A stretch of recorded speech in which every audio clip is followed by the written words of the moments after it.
وقصتنا النهارده مختلفة شوية عن القصة اللي قدمناها من فترة، بتشير لموضوع مهم جدا. الموضوع بيفرق في حياة كل واحد فينا، لازم تبص لنفسك وللي حواليك بنظرة مختلفة. ازاي؟ هنعرفه ان شاء الله في حلقة النهارده، فتابعونا. اتمنى منكم اللايك للفيديو والسبسكرايب للقناة، وشاركنا بتعليقك تحت الفيديو. ولو عندك فكرة جديدة نقدمها في البرنامج، ولو عندك سلسلة ممكن نقدمها، فشاركنا برأيك وتفكيرك، ونرجو لكم مشاهدة ممتعة.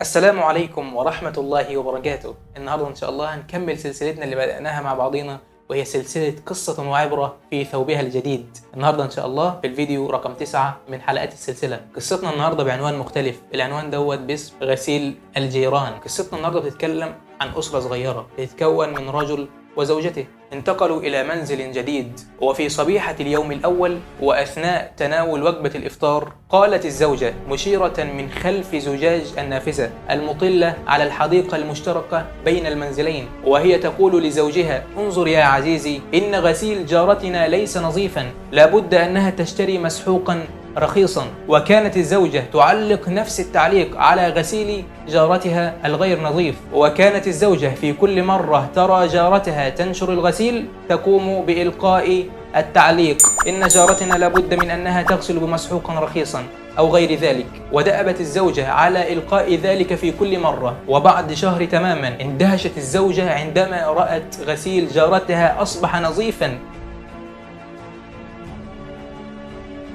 وقالت الزوجة لزوجها في دهشة عجيبة: انظر، لقد تعلمت كيف تغسل الغسيل. فأجاب الزوج: عزيزتي، لقد استيقظت اليوم مبكرا في الصباح ونظفت ومسحت النافذة التي كنت تنظرين بها إلى جارتك. بوم بجد. والعبرة يا صديقي من القصة ديت إنه قد تكون أخطائك أنت هي التي تريك أعمال الناس خطأ، فأصلح عيوبك أولا قبل أن تنتقد عيوب الآخرين. وبكده تكون انتهت قصتنا النهاردة بثوب جديد على القناة، ونشوفكم إن شاء الله في القصص الجاية. وفي الأخير ما تنساش تعمل سبسكرايب للقناة ولايك للفيديو عشان نستمر، ودعمك هيفرق معنا كتير.